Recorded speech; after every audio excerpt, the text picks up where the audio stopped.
உடல் நோய் இல்லாமல் உடல் சுறுசுறுப்புடன் இருக்க வேண்டும் என்றால் யோகாசனங்களை நாம் அறிந்து தினமும் அவற்றை செய்ய வேண்டும். ஆதலால் ஆசன ஆண்டியப்பன் அவர்கள் இன்றைக்கு நமக்காக என்ன யோகாசனங்களை கற்றுத்தர வந்திருக்கிறார் என்பதை கவனிக்கலாம். நிகழ்ச்சியில் முதல் பகுதியாக வரவிருப்பது நலமுடன் வாழ.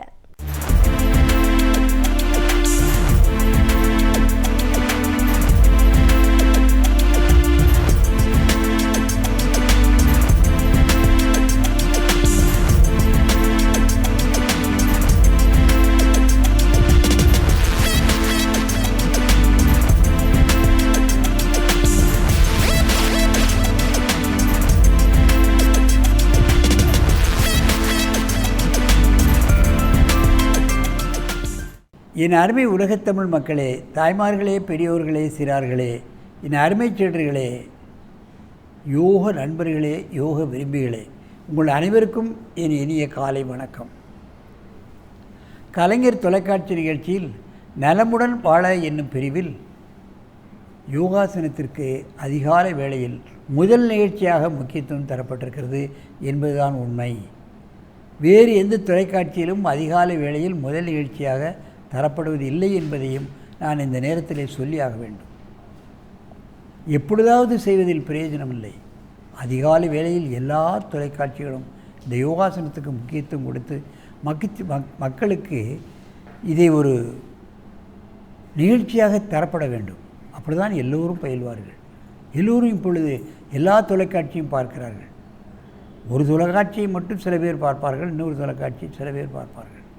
ஆகவே இந்த நிகழ்ச்சியை எல்லா தொலைக்காட்சியிலும் பரப்ப வேண்டும் என்று நான் வேண்டி விரும்பி கேட்டுக்கொள்கிறேன். அந்த நிலையில் இன்றைக்கு பார்ப்பீர்களானால் நமது அரங்கிற்கு நமது வேலூர் மாவட்டம் ஆம்பூரில் உள்ள எனது சீடர் கிருஷ்ணன் அவர்கள் நடத்தும் அஷ்டாங்க யோகா பள்ளியிலிருந்து 2 அற்புதமான மாணவர்கள் இங்கே வந்திருக்கிறார்கள். அவர்கள் அற்புதமான ஆசனத்தை செய்ய போகிறார்கள். யஷ்வந்த் குமார் 8 வயது, கைகாட்டி மரம் ஆசனம். அச்சயகுமார் 10 வயது, வாமதேவ பச்சாசனம்.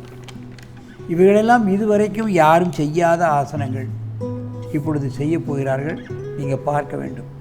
என் அருமை மாணவர்களே, நீங்கள் பத்மாசனத்தை கலைத்துவிட்டு நீங்கள் செய்யக்கூடிய ஆசனங்களை செய்யுங்கள். மெதுவாக செய்யணும், அவசரப்படக்கூடாது.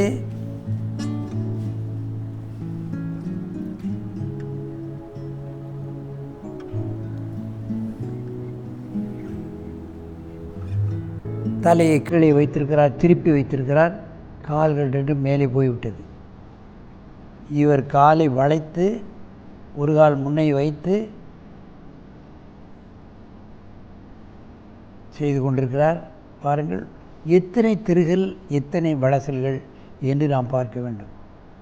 தலை திரும்புகிறது, உடல் திரும்புகிறது, கால் திரும்புகிறது. பந்துக்கிண்ண முட்டுக்கள் அத்தனையும் பலன் பெறும். கால் ஆடக்கூடாது, சேர்த்து வச்சுக்கோ. மெதுவாக இறக்குங்கள். இந்த ஆசனத்தை மறுபக்கமாக இந்த ஆசனத்தை செய்ய வேண்டும்.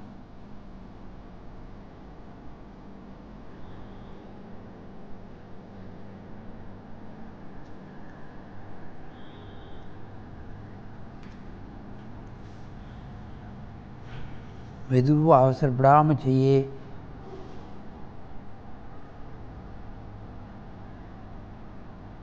எவ்வளவு ஆர்வமுடன் செய்கிறார்கள் பாருங்கள்.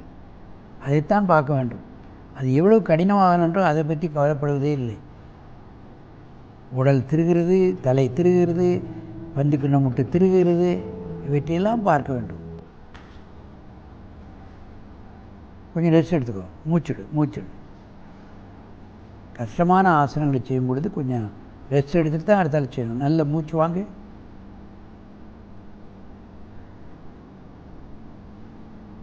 இப்படி திரும்பி பண்ணு, இங்கே பார்க்க திரும்பி பண்ணு, அப்படி திரும்பி பண்ணு.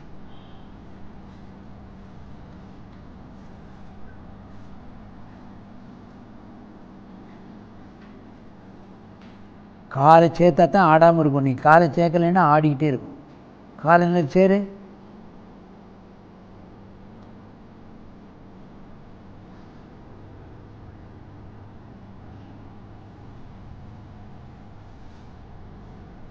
மெதுவாக அந்த ஆசனத்தை இறக்கு. நல்ல நின்று மூச்சு வாங்க.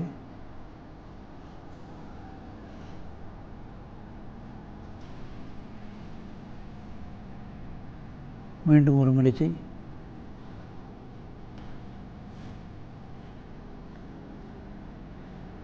மெதுவாக செய்தேன்னா நல்ல செய்தான். நீ ஆத்திரப்படுத, அவசரப்படுத. அவன் எப்படி பண்ணுறான்? மெதுவாக பண்ணுறான். நீ மெதுவாக பண்ணு. இவங்கள் இருவரும் சகோதரர்கள், கவனிக்க வேண்டும். இருவரும் அண்ணன் தம்பிகள்.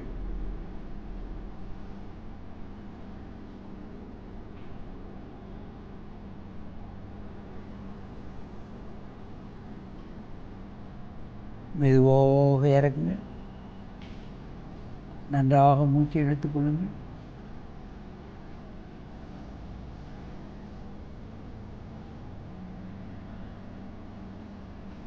நன்றாக மூச்சு இழுத்துக்கொள்ளுங்கள்.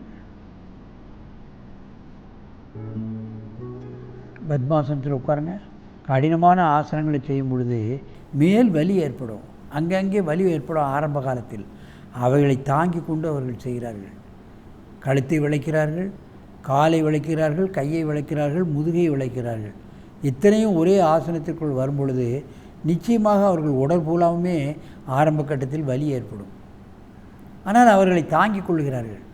தாங்கி கொண்டு மேலும் செய்ய வலியே வராது. வலி நின்றுவிடும். அப்புறம் வலி ஒரு வாரம் வரும், அப்புறம் வலி வராது. கொஞ்சம் கொஞ்சமாக அந்த வலி குறைந்துடும். ஆசனம் முழுமையடைந்து விடும்.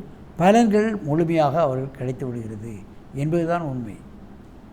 ஆகவே சிறு வயதிலிருந்தே இந்த ஆசனங்களை கற்றுக் கொடுத்து விட்டால் அவர்களுக்கு வளையும் தன்மை அதிகமாக இருக்கிறது.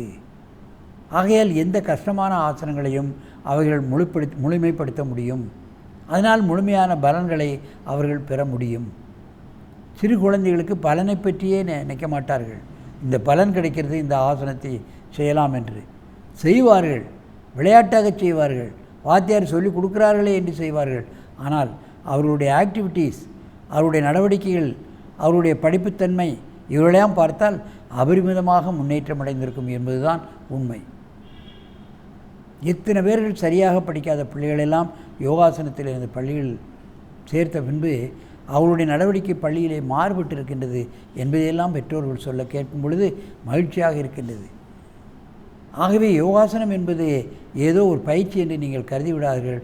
மனிதனை மாறச் செய்யும், மனிதனை நல்ல வழியிலே செல்ல செய்யும், நிறைய மார்க் எடுத்து வாழ்க்கையை முன்னேற்றத்தை காண செய்யும் என்பதை நீங்கள் தெரிந்து கொள்ள வேண்டும்.